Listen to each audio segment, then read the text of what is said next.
मेरा नाम मालिनी है। मैं अपने मम्मी पापा की इकलौती संतान थी, इसलिए मुझे मेरे माता पिता ने बड़े ही लाड प्यार से पाला था। किसी भी चीज़ की कमी नहीं थी मुझे। जो भी मैं मांगती वो तुरंत पूरा हो जाता था।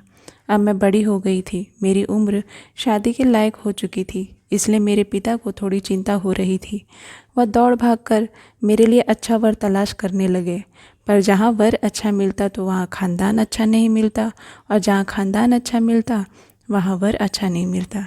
बहुत दौड़ भाग के बाद मेरी शादी राजस्थान शहर में तय हो गई।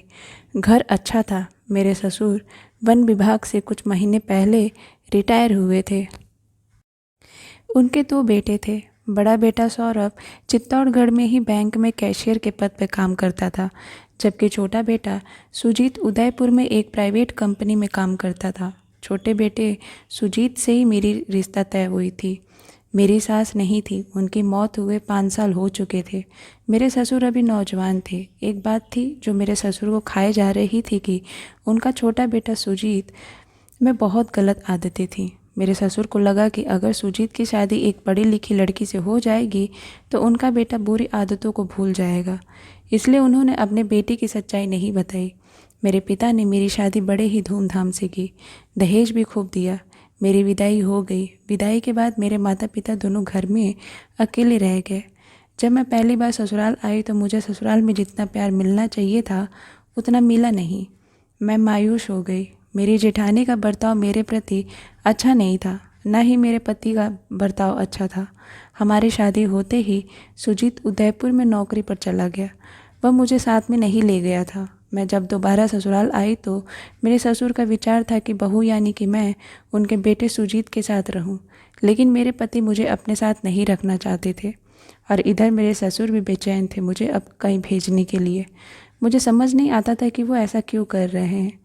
एक दिन रात को जब मैं किचन का सारा काम ख़त्म करके अपने कमरे में जा रही थी तो अचानक मेरे कदम रुक गए।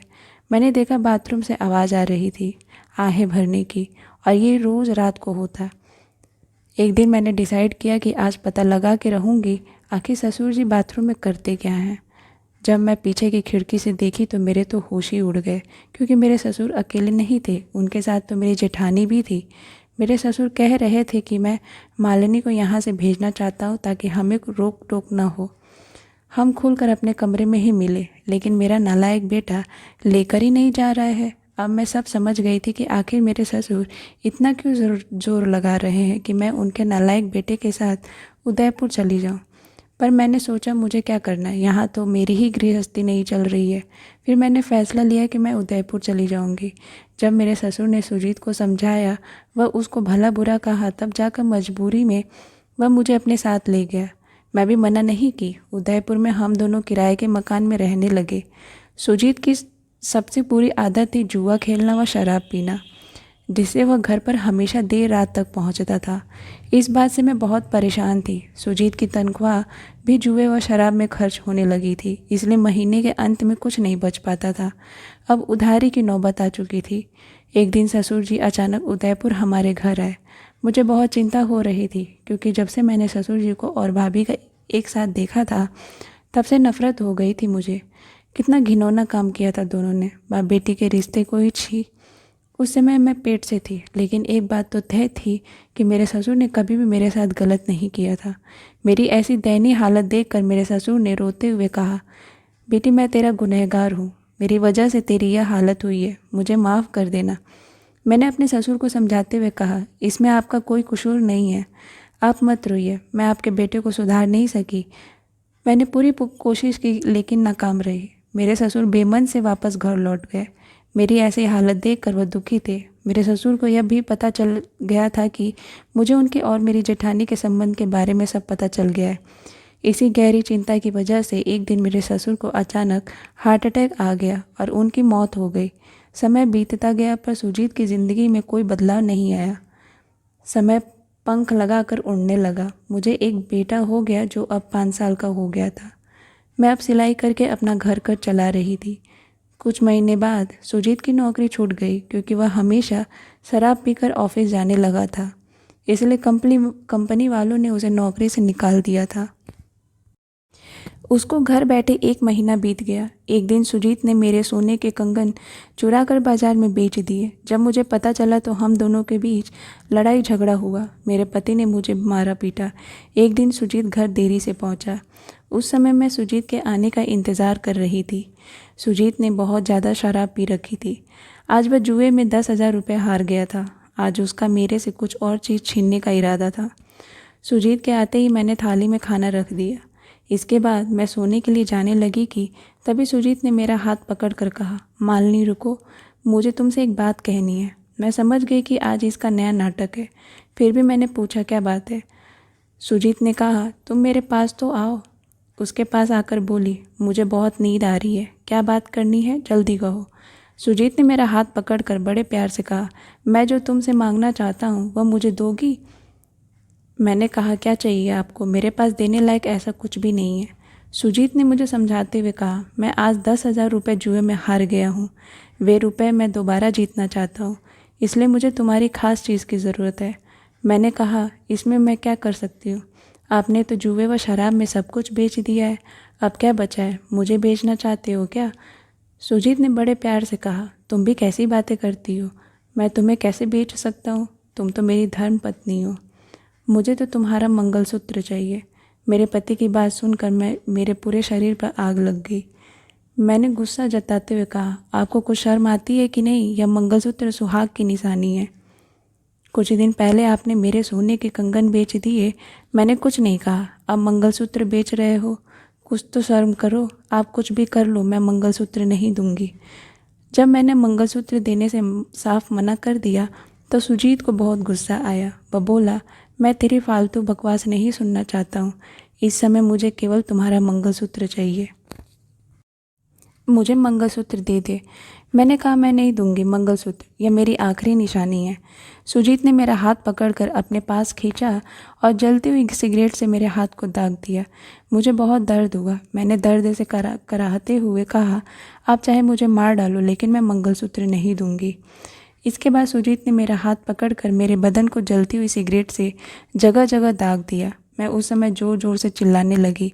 मेरे चिल्लाने से मोहल्ले वाले वहाँ इकट्ठा हो गए तो सुजीत ने उन सबके सामने मुझ पर बदचलन होने का आरोप लगाने लगा। मैंने रोते हुए कहा, आपको झूठ बोलते हुए शर्म नहीं आती? मेरे बदन को आपने छलनी कर दिया, मुझे जलती हुई सिगरेट से दागा। मेरा कसूर इतना सा था कि मैंने अपना मंगलसूत्र आपको नहीं दिया और मैं यह मंगलसूत्र आपको नहीं दूंगी, क्योंकि यह मेरी आखिरी निशानी है। मेरी ऐसी हालत देखकर मोहल्ले वालों की आंखों में आंसू आ गए। मोहल्ले वाले सभी सुजीत को भला बुरा कहने लगे।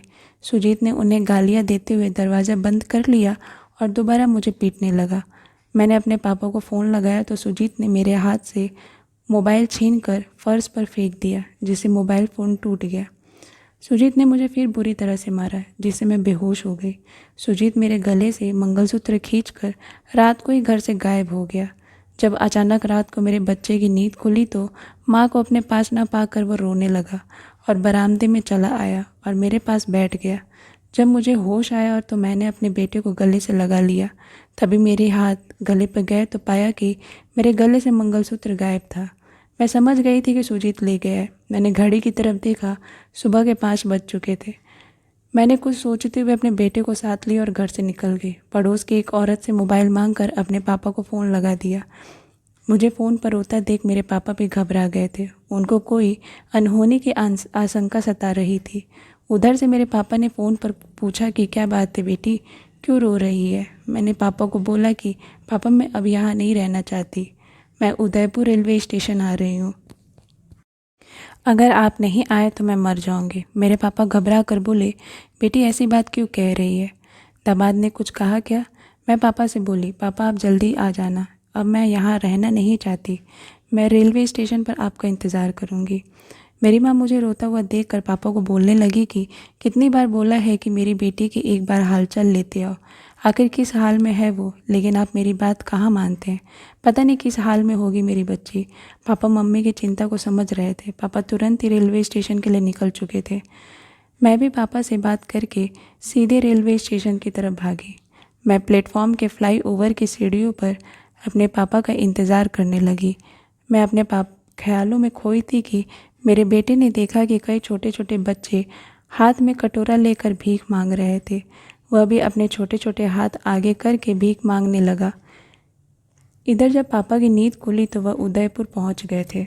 उदयपुर स्टेशन पर उतर कर जब मेरे पापा जाने लगे तभी अचानक कोई पीछे से उनकी धोती पकड़ कर खींचने लगा।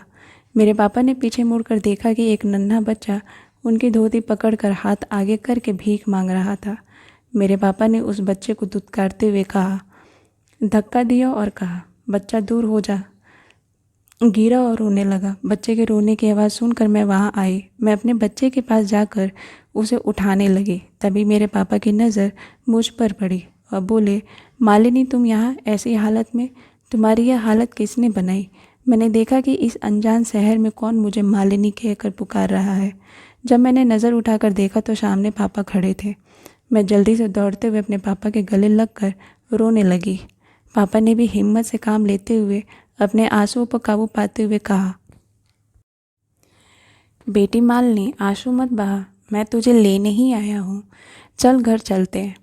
उस समय प्लेटफॉर्म पर दूसरे मुसाफिरों ने पिता व बेटी को इस तरह आंसू बहाते हुए अनमोल मिलल व अनोखा प्यार देखा तो सभी भावुक हो गए। मैं अपने बेटे को लेकर पापा के साथ गांव आ गई। अपने घर आकर बड़ा सुकून मिल रहा था मुझे। मेरे साथ सुजीत ने जो जोर जुल्म किए थे मैंने अपनी माँ व पिता को साफ साफ बता दिया। मेरे माता पिता बहुत दुखी थे। वे बहुत पछता रहे थे कि मेरी शादी करके मैंने कुछ महीने बाद ही सुजीत से तलाक ले लिया और नई ज़िंदगी की शुरुआत की। अब मैं अपने मम्मी पापा के साथ ही रहती हूँ। कहानी पसंद आई हो तो वीडियो को लाइक करें और चैनल को सब्सक्राइब करें और हाँ, नोटिफिकेशन बेल को ज़रूर दबाएं ताकि अगली अपडेट सबसे पहले आपको मिले। धन्यवाद।